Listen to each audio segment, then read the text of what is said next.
Hello, everybody. I'm Matt Erpelding, the Vice President of Government and Community Relations, and today we have a pretty exciting conversation around the county commission positions in the state of Idaho. And in particular, today we'll be focused on the Ada County Commission. But before we get to that, I just want to thank the sponsors of the Boise Young Professionals Be Voting series. This is the second year of this series, and this year we were forced to take it entirely virtual. And because of that, we have really had an opportunity to find those really high quality guests who can have a conversation and really dig deep into the different positions that we're exploring. The Boise Metro Chamber of Commerce is proud to partner with the Idaho Statesman as our media partner for this event in order to really advance civic education across the valley. And we're also very thankful to our two corporate sponsors, Micron and AT&T. Without their investment in our educational programming, we wouldn't be able to continue to put them on.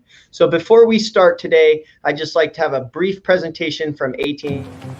As business moves forward, we're all changing the way things get done. Like how we redefine collaboration, how we come up with new ways to serve our customers and deliver our products. This one is cheddar. It's delicious. Oh, you look so healthy. But no matter how things change, one thing never will. You can rely on the people and the network of AT&T to help keep your business connected.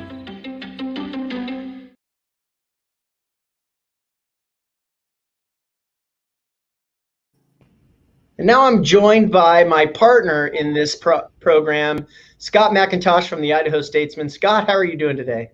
I am doing fantastic. Thanks. You know, you've got a little bit of information about the Ada County Commission. So why don't you just jump into this complex and little known, little understood, important elected position? Yeah, so I've heard that there's a little bit of a debate, a national debate going on tonight that some people might be interested in. But, I've always said this, that, we're so wrapped up in presidential politics, but local politics is so important. And this is why I'm so glad that we're participating in this, because the county commission is just an incredibly large responsibility that makes decisions on a wide range of issues that affect nearly everybody in Ada County. They manage a budget of $280 million. And I was looking up some of the various departments that they have to oversee and manage. Their budget touches everything from the assessor's office, the clerk's office, which also includes elections, which we're going through right now, the coroner's office, the prosecutor's office, public defense, the sheriff's office, the jail. They have to make a host of land use decisions, development services, juvenile court services, all the way down to garbage collection in Ada County. And to your point, I mean, in the legislature, in the House, there were 70 of us that were making decisions together. At city council levels, you have at least 6 plus a mayor. But when you talk about the county commission, when they're making these big budgetary decisions, it's only 3 of them. And so a decision is made with a 2/3 majority, a 2-3 vote. And not only that, but from a public records and a transparency perspective, they can't meet together really ever. So that the complexity behind the county commission position is really challenging. Yeah. And if they run into each other at the grocery store, you've got a quorum, so you got to be real careful. Right. They're like talking about the weather and that's it. Yeah. Well, 2 gentlemen who know a thing or two about how the county commission works are joining us today, and we're very happy to have both of them with us. Jim Tibbs and Paul Woods. Thank you both for joining us. I'm going to introduce Jim Tibbs first. Jim Tibbs has lived in Boise for over 60 years. He attended Boise State University and graduated in 1970 with a bachelor's degree in criminology. He started his law enforcement career with Boise Police Department in 1970 and retired in 2004. Jim also served with the Idaho Army National Guard. After retiring from the Boise Police Department, Jim served 1 term with the Boise City Council from 2006 to 2010, was chairman of the Idaho Board of Correction, was Idaho's first drug czar, and was the state coordinator for the Rural Law Enforcement Methamphetamine Initiative. He served 2 terms as an Ada County Commissioner from 2013 to 2019. Jim is married to Sally Tibbs, and they have 2 grown children and 3 grandchildren. Since his retirement in 2019, Jim spends much of his time as a volunteer at the Boise VA Hospital. Welcome, Jim.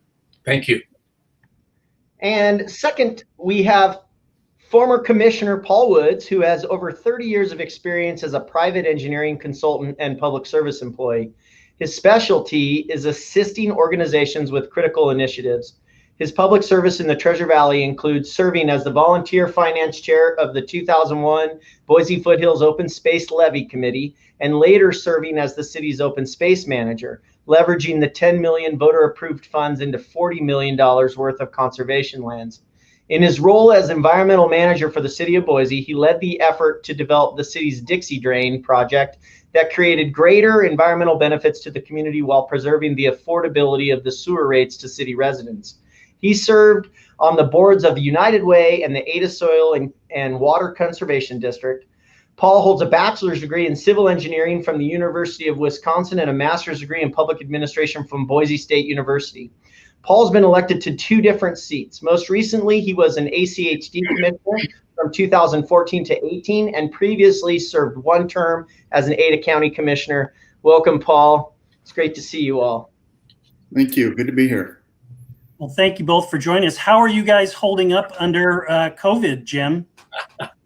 Barely. I'm not used to staying in my little tiny office at home for most of the day. And fortunately, though, we've gotten to the point where we can see our kids and see our grandkids and very close friends, and we're surviving. And how about you, Paul? What are you? How are you coping with COVID? It's certainly been an adjustment. It's because of this call, it's my turn to have the office, so I don't have to be in the bedroom or the living room. But we have 2 kids that are online at school, and so my wife works, and so it's testing our interconnectivity through Sparklight. But we've been making the best of it, and all things considered, I think we're very fortunate. Yep. And how about you, Matt? You're back in the office? I am. And, when this first started, my wife and I were both in a 900 square foot house working from home, and she couldn't be more excited to have me out of the house as she continues to work there. So things are going. Well, glad everyone is doing well. We're going to kick this off with kind of a general question, just to give everyone a bit of a grounding. What are the roles and responsibilities of a county commissioner? How do these roles and responsibilities align with public expectations? And what is the relationship between the commissioners and other elected officials of the county? We'll start with you, Jim. Well, you have to understand, I think the roles and responsibilities are huge. When you have an organization of, I think they're probably at 1,900 employees, a budget of over, $280 million, a very diverse roles and responsibilities just for the different departments and agencies. What I was told when I first became a commissioner, I said, okay, what do you do? And they said, bottom line is we do anything the state and the cities don't want to do, the county gets stuck with it. Now, in most government entities, you have an executive branch, and you have a separate legislative branch, and you have a separate judicial branch. It's like the governor and the legislature and the mayor and the city council. Well, with the county, that's all wrapped up into 3 people. And you're responsible to administer county law throughout the entire county. Now, that's a big umbrella. If you want to look at some specifics, go to the Idaho Code. There's a long list of duties and responsibilities. They're very specific. It doesn't apply to every county, but it covers most of the counties. As far as the citizens' expectations, I think that they fit the expectations. Most of the people I talk to, they just want to have a police officer or sheriff's deputy when they call 911. They want to make sure that if they have to go get their driver's license, they can go get their driver's license quickly. And I think most of the expectations are being met. Most of these same people will say, yeah, I want you to do all these things and provide all these services for me, but I don't want you to increase my taxes. In fact, if I could not have to pay any taxes at all, that would be great. So it's really difficult to go into too many specific areas that the roles and the responsibilities, but bottom line is the buck stops with the commissioners. And Paul, what would you add to that? And what would you say about interacting with other elected officials of the county? Well, I think it's really interesting. You know, the commissioners, they set the budget for each of the other elected officials' departments, and so we don't have any authority. The commissioners don't over how they employ their duties, but we set the budget for that. So it's a very interesting tension, and it's this way across the country. And in many cases, county government was there before state government existed. So a lot of this is, I think, a carryover from history. But it's the county commissioners who ultimately decide what resources each one of those departments have. And yet, if we see ways that those departments could be run differently, it's different than the city where you have the mayor as the executive and he can have the department heads do things differently. In this case, really the only role the commissioners have is to set the budget. And so that makes for, an interesting, relationship at the county level. I can't think of any other organization that's like that. But as Jim points out, it's very unique in that, you serve as an executive role, meaning you set the policies from human resources to purchasing policies, whether it's at will or not.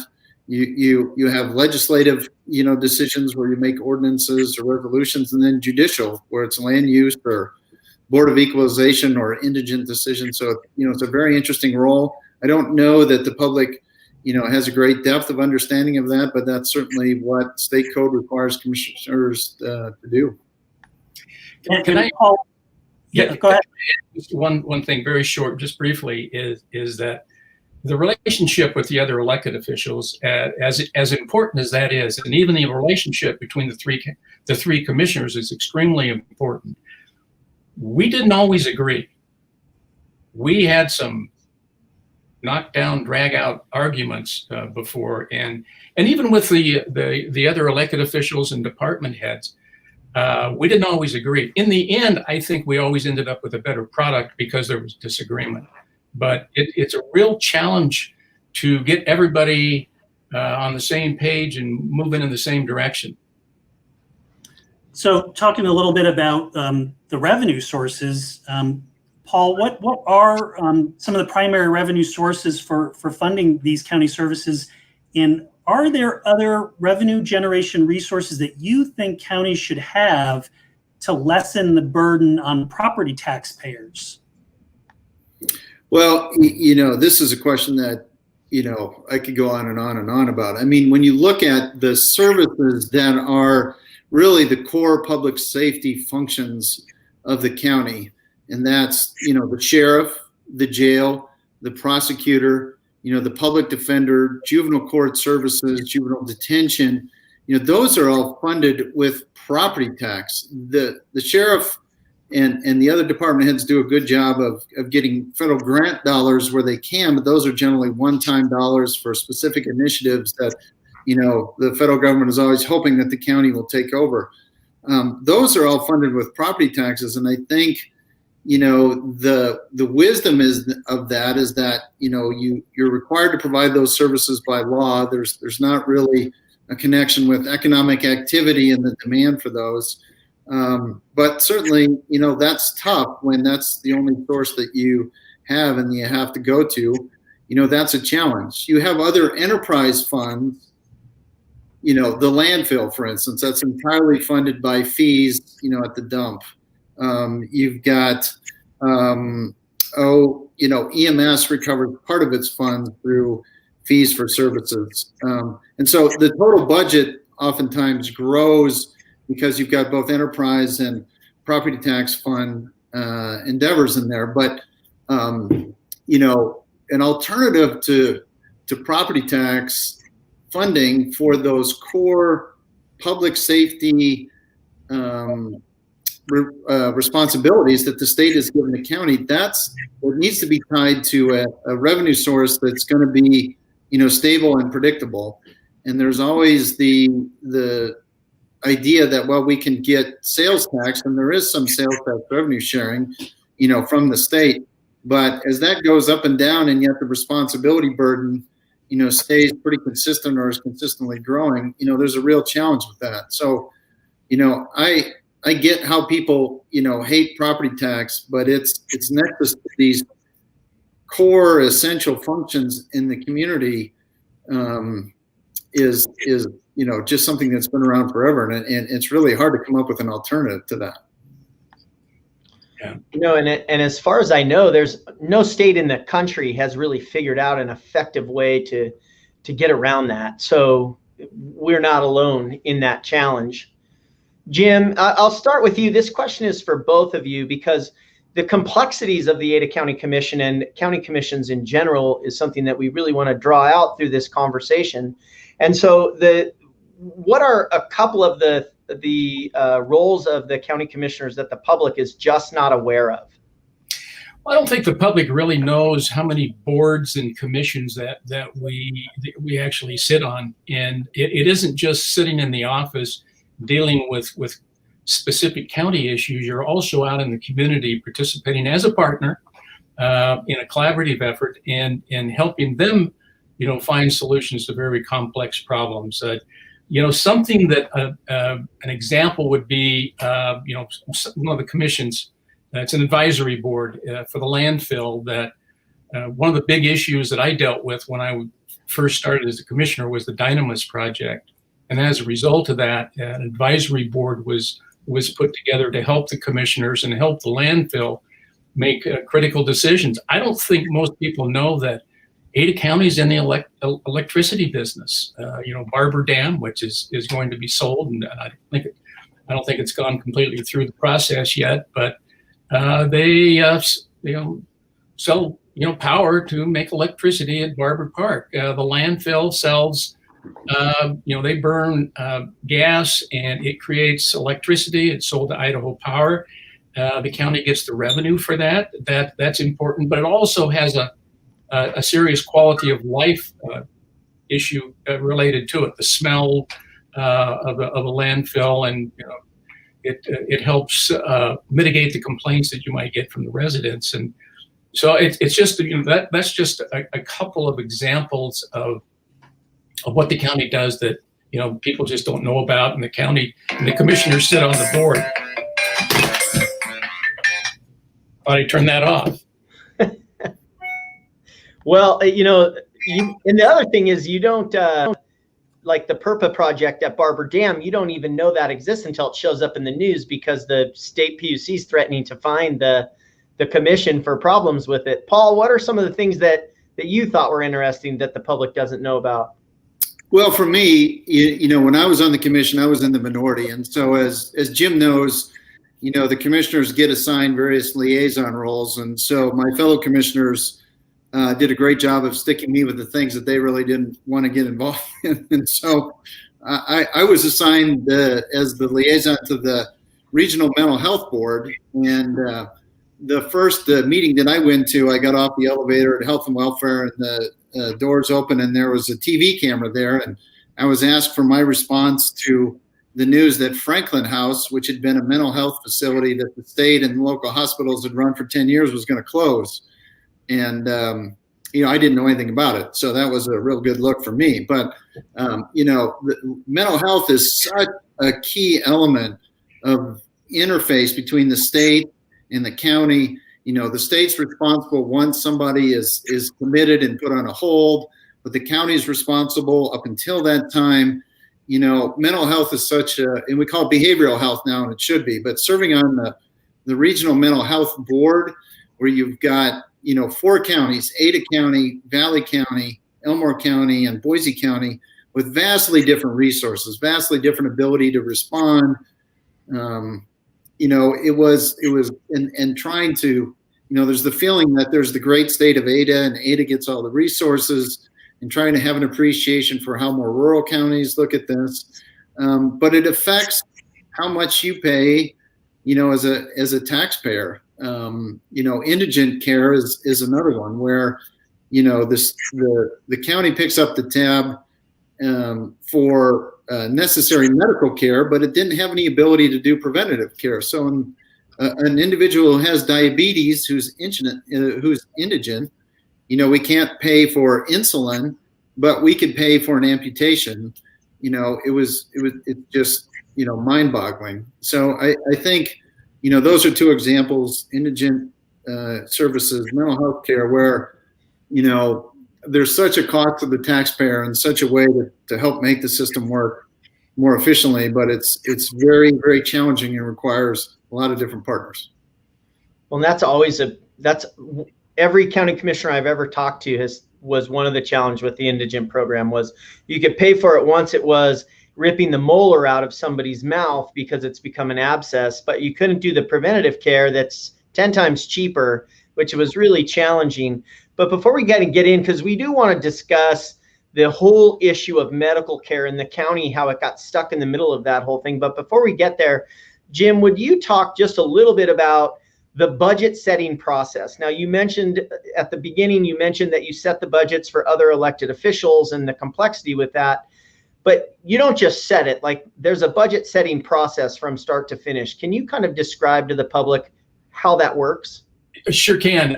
In fact, we made a few changes along the way. I mean, the budget process for the next year starts in January, and it goes clear through August, the whole process. And virtually every county agency, every county department is involved in that process. And there's, you have 3 commissioners, and then you have 6 other elected officials: the sheriff, the prosecutor, the coroner, the clerk, the assessor, and the treasurer. And then they're kind of in there. I always refer to them as the dependent sovereign nations. And the other departments, the other 13, 14 departments that are under the commissioner's umbrella, they're also taking care of their budgets. We started for capital expenses because we were sorely lacking in capital expenses and improvements of the infrastructure for the county. We developed what's called the Transformation Board, and that was composed of elected officials, department heads, other employees, and they ultimately ended up making recommendations to the commissioners on what to spend the capital funding amount on the budget on. And it's the decisions weren't made until the actual budget hearings, but you kind of get an idea of what the different departments are going to be asking for. And, quite frankly, there's never enough money. And, as the county continues to grow, there's 100,000 more people in Ada County now than when I started as a commissioner. And that has a huge impact, not just on the county, but on the cities. Everybody's faced with the same problem. So it's the budget process. You try to find that sweet spot so that you can provide the mandated, fund the mandated services that you're required to fund and provide, for the citizens, but not overtax the citizens. And it's a real delicate balancing situation. The amount of revenue that you get, it's not just property taxes. You get a little bit of money from liquor tax, sales tax. Paul mentioned the grants that are available to some departments, but there's never enough money, and it's really just difficult. But in the end, it's a very long process. People work together and to get it done, and the public's involved during the budget hearings. Well, and that's a great segue into our next question. Paul, we want to talk a little bit about state mandates. How much of what the county does is mandated by the state versus discretionary? And maybe give us an example or two of county services that are mandated by the state and what services are discretionary. And how does a county commissioner balance funding obligations of mandatory services versus discretionary services like Parks and Rec? Well, my view is I would say 95% is mandatory within the budget. A lot of what the county does, as Jim's already pointed out, it's what other government entities don't want to do. It's public safety. So the coroner is responsible for determining the cause of death, for all deaths within the county. There's not an exception to that. We need to provide, public defender services. And, in some cases, you'll have, heinous death penalty cases that, the cost is, unbelievable. The court system in particular, I think is this example where, you have mandatory requirements, but then you have what I'll call innovative voluntary efforts like drug court that are not mandated, but that help save taxpayers money. And the idea is that, if you can get, the capacity of the jail to not be expanded every 5 years by doing, drug courts or various other parole innovations, that helps lower the cost to taxpayers. But those are all, voluntary. And, that system is even hard too. You've got some people, in drug court who obviously can pay for their own mandatory urinalysis. You've got others who can't. And so you don't want to criminalize people by having them be incarcerated based on their ability to pay for a urine test. And so, I think that's where the finesse of voluntary efforts are. Allenbaugh House is another one where we have a mental health and detox crisis center that saves taxpayers money. Sometimes it saves the state more money than it saves the county. But I think, as Jim pointed out, always the request exceed the availability, and it's I think that forces innovation in some cases, because you've got these mandates that you just can't get out of, and you've got to find a way to sort of creatively do that. And I think a lot of that creativity happens at the county level. Can I add just something to what Paul was saying? He started to touch on the court system that, and Matt, you might remember this when the state mandated, when the Supreme Court mandated the electronic court. It's going to be free to all the counties. You're not going to have to worry about paying for anything. And I supported the electronic court, and I still do. I think that it's a pretty good program. But in the development part, a phase of that where there's costs that the state was not paying for, and I mean, we had to hire people to do all the data input, so that they would have some information in their computers.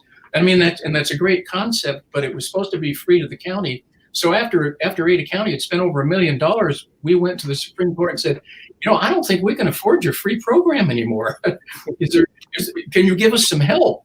And it did get better, but it most things of value are not free, and a lot of those people had to be maintained just to keep up with the information that has to be inputted into the system. But it's sometimes the state will mandate the county to do things that really cost a lot of money. They're kind of a surprise, and it really causes some real challenges for the counties.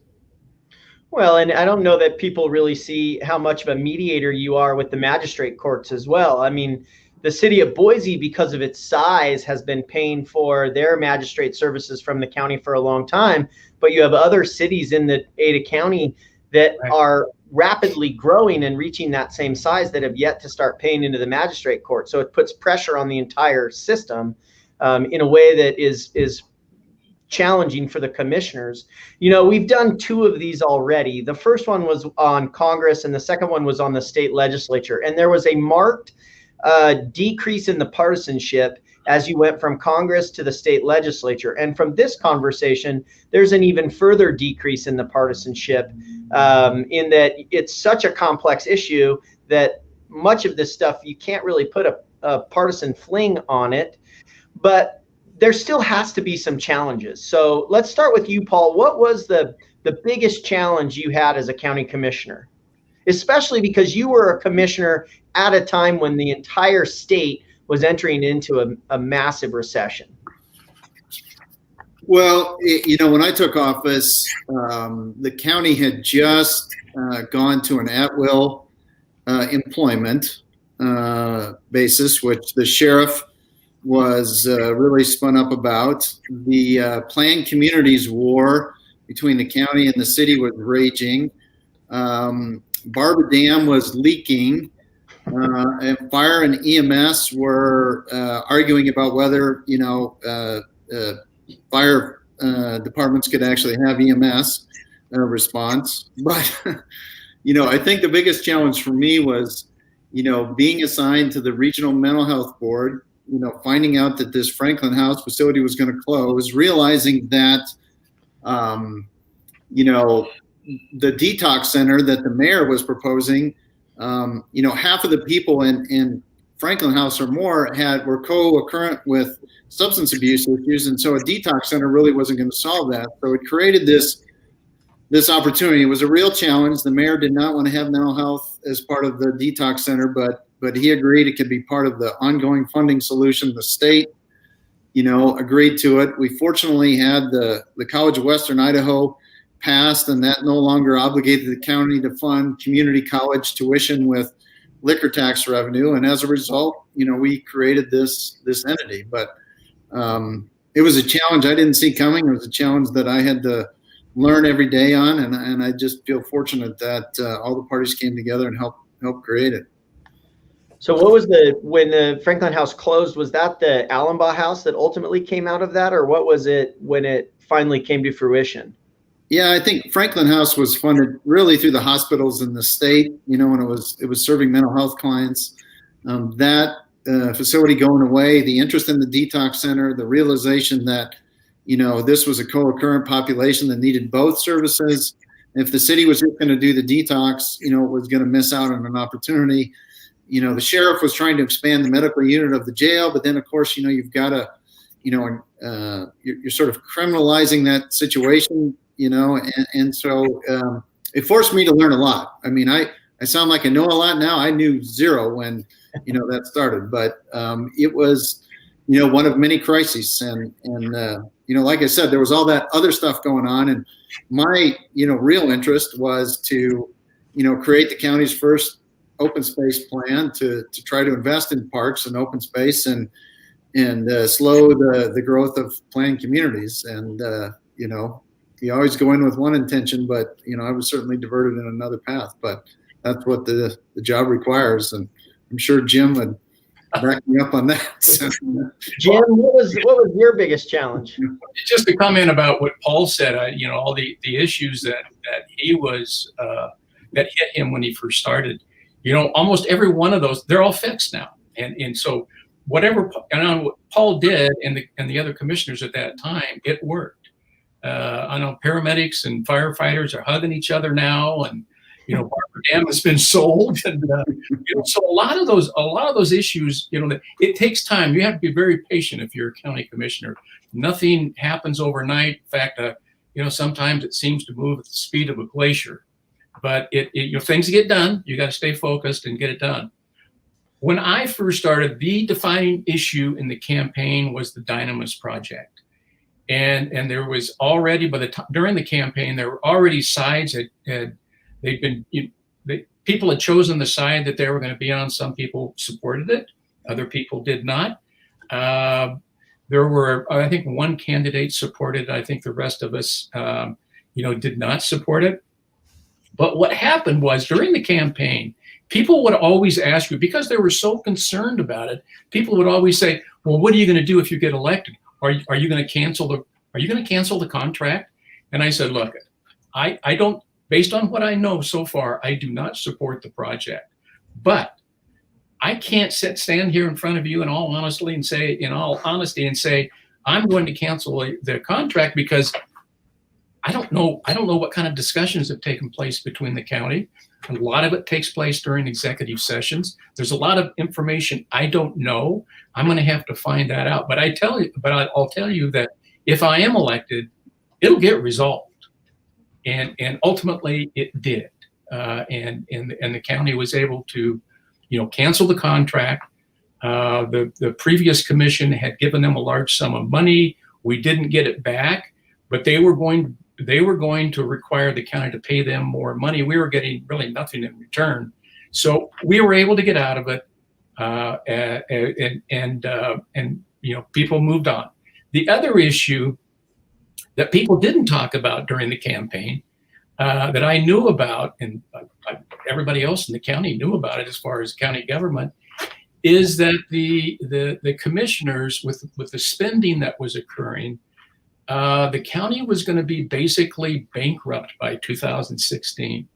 The spending was out of control. So that my other goal was to get sustainable funding back in with Ada County government and to be able to fix that. They were spending money for ongoing expenses that should have been spent for one-time types of projects, and it was crazy. And we were able to stop that. In fact, I think we did a good job.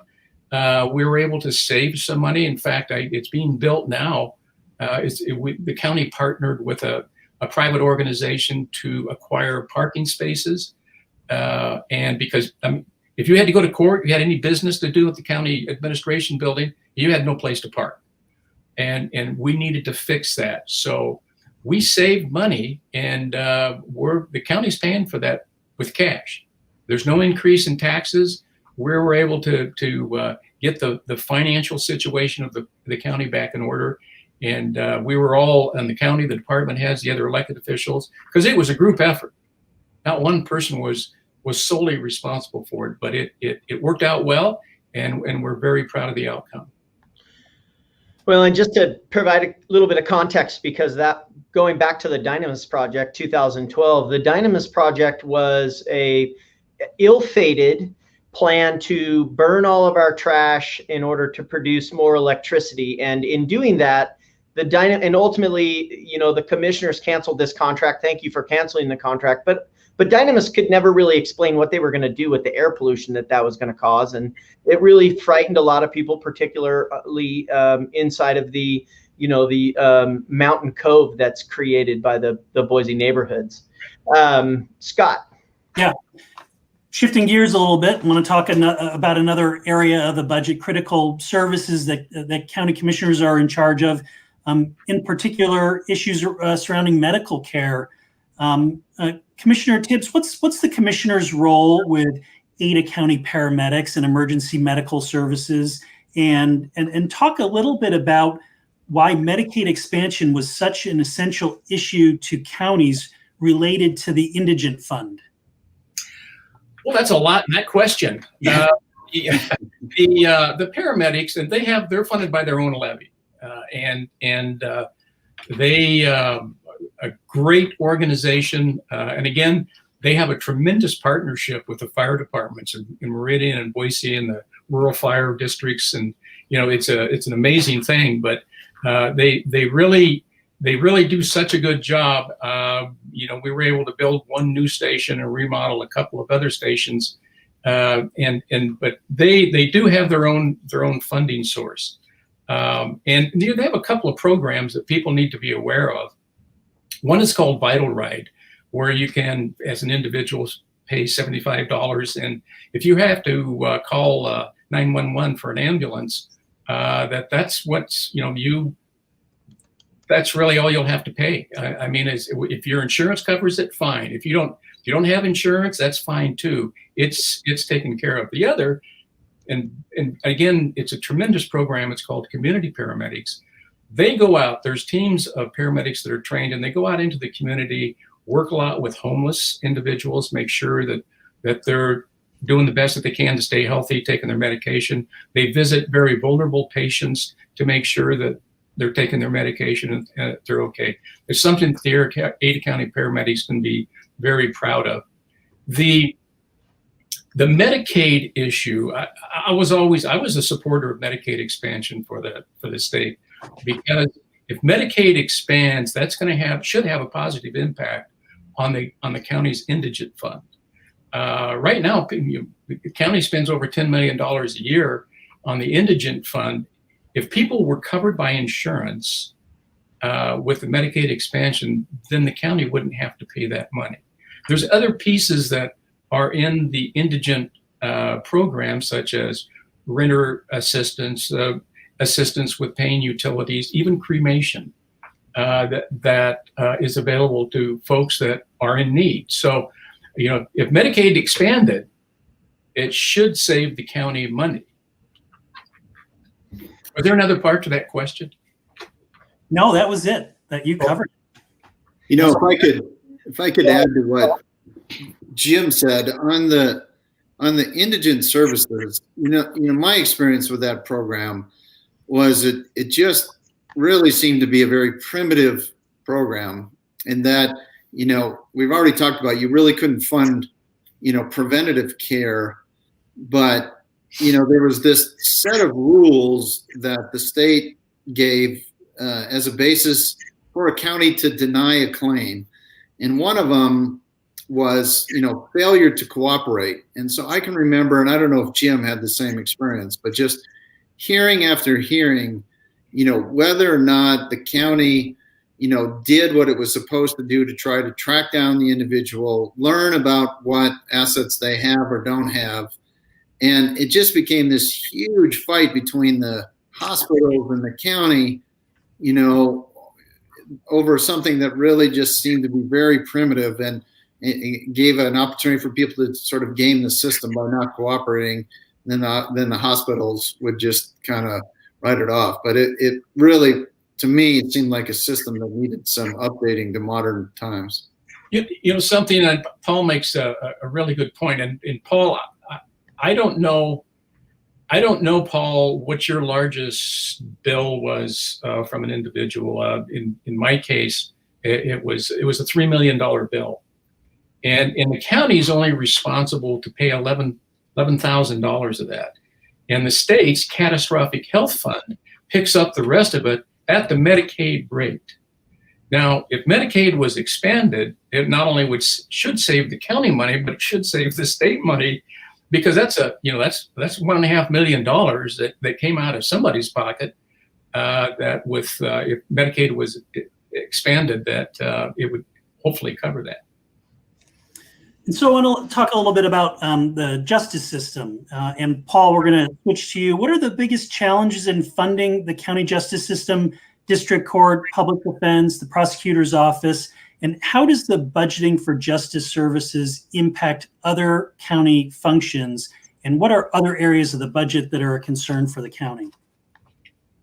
Well, in my mind, the public safety part of it, the sheriff and the jail and then the justice, they were just always, intertwined,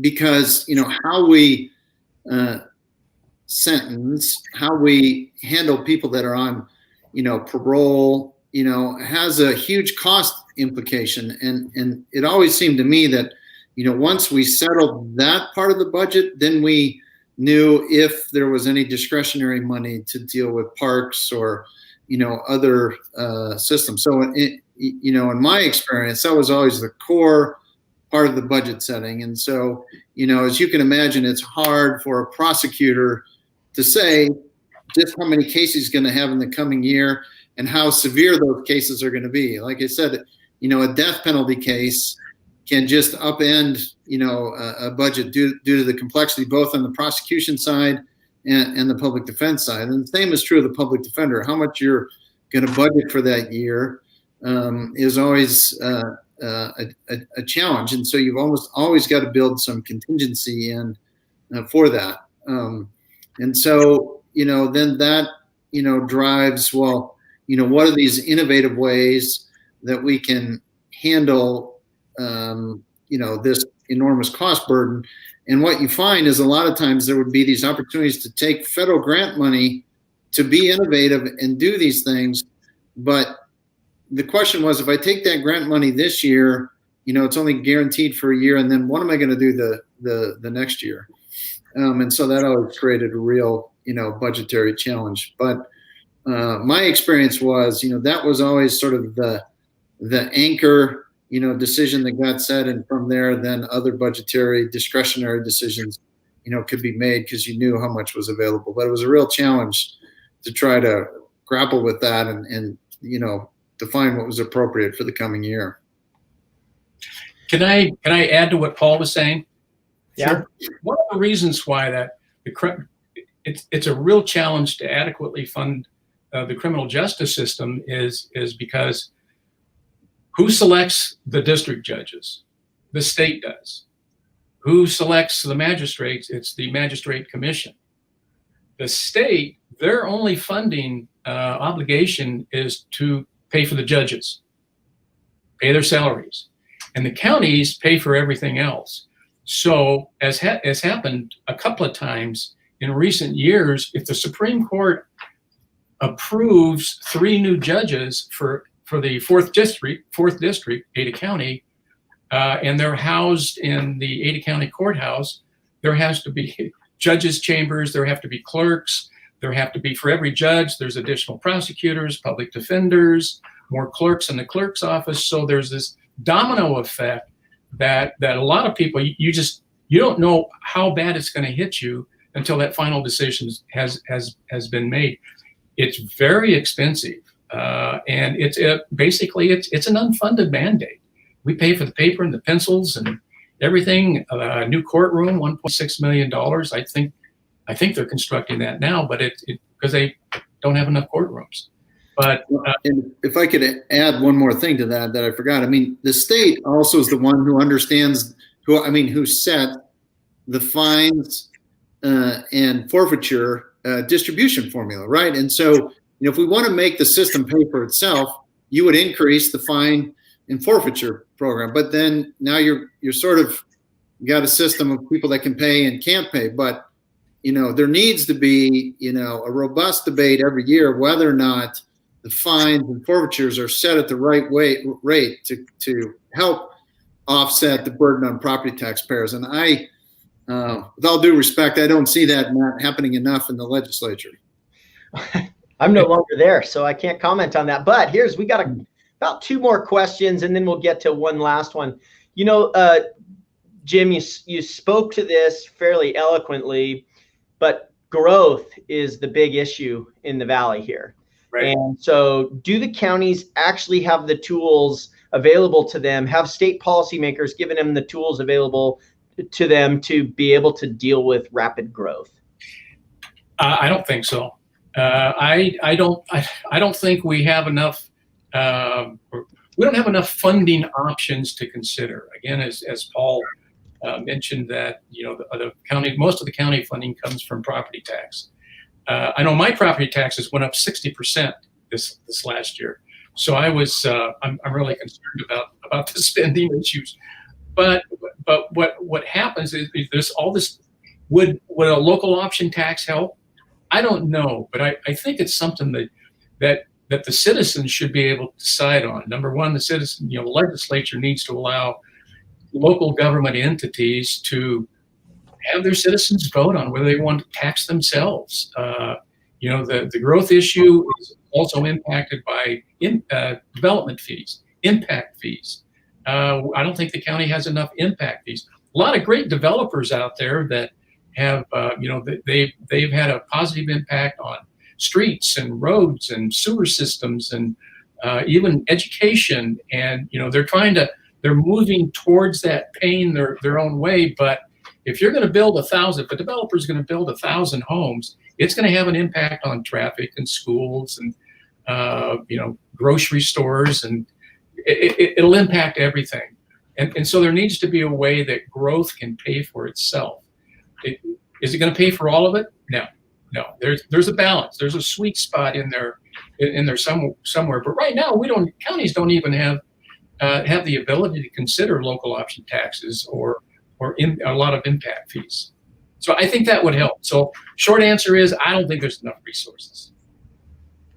And Paul, property taxes, particularly residential property taxes, has become a real hot political issue this past year. Maybe you could explain a little bit from the county's perspective, how market values determine property tax rates, and does the county have discretion in setting property values? And what is the role of the county commissioner in the valuation process? Yeah, so from my experience, the county commissioners focus on the budget and setting the budget, and that is done irrespective of what the valuation process is.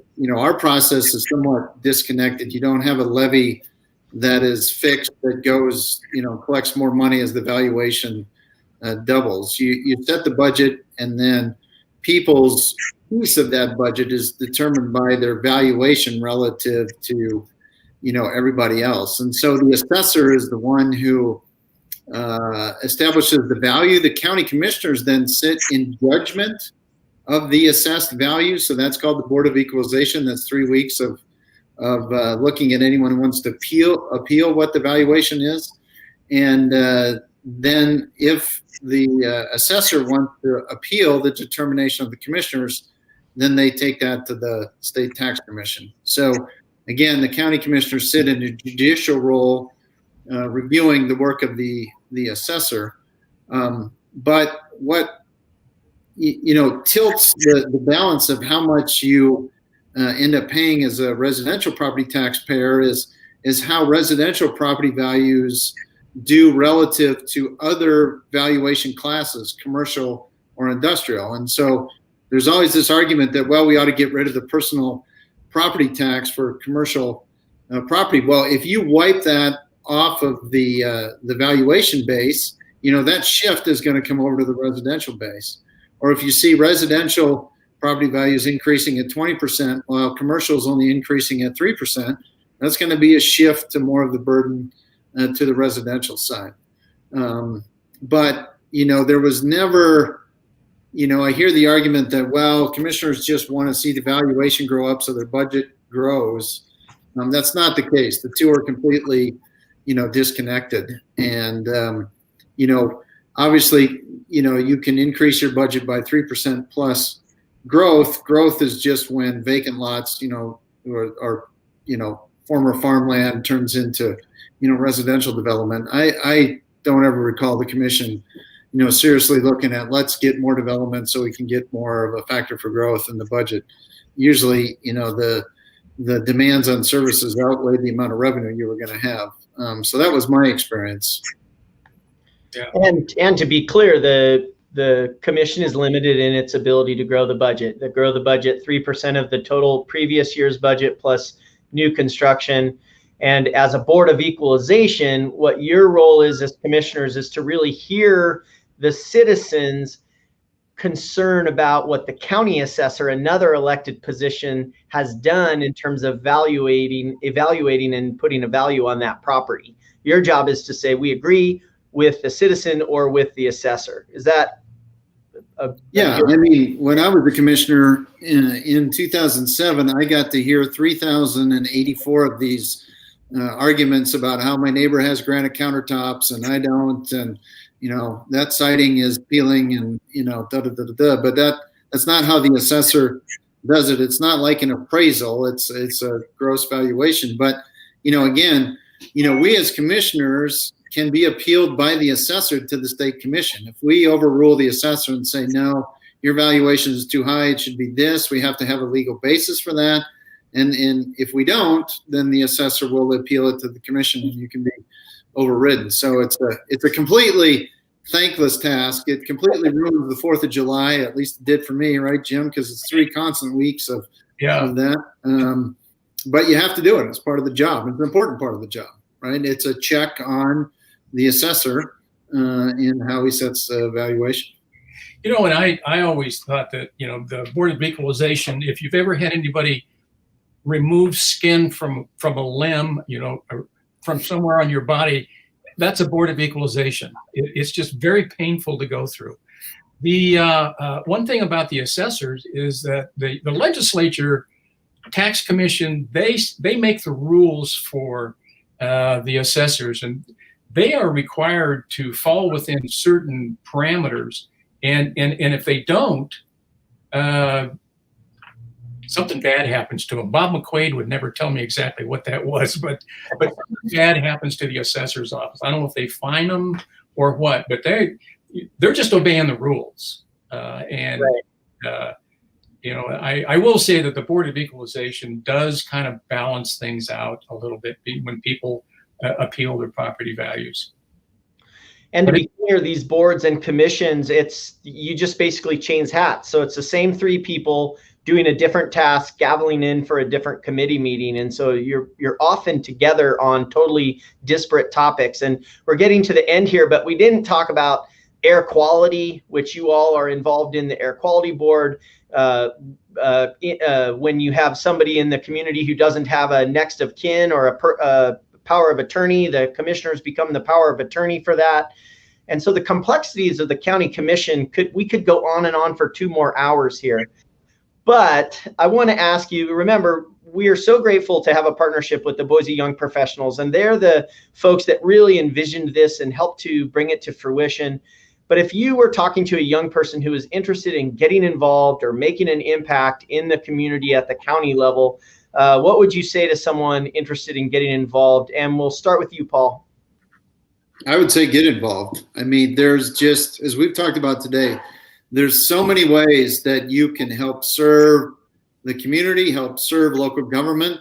Jim and I didn't even touch on all the volunteer efforts that help offset the burden of what the state mandates the county to do. And so, get involved, educate yourself, come up with ideas, understand, the history of why, property tax is used to fund some of these, core services that the demand doesn't seem to go up and down the same way the economy does. And, affordability is a big issue. Jim and I, really talk about how the state's put a lot of burden on the county, and, that burden often exceeds the supply of money that we have. But we understand that there's dynamics at play here, and that, property tax affordability is a real issue.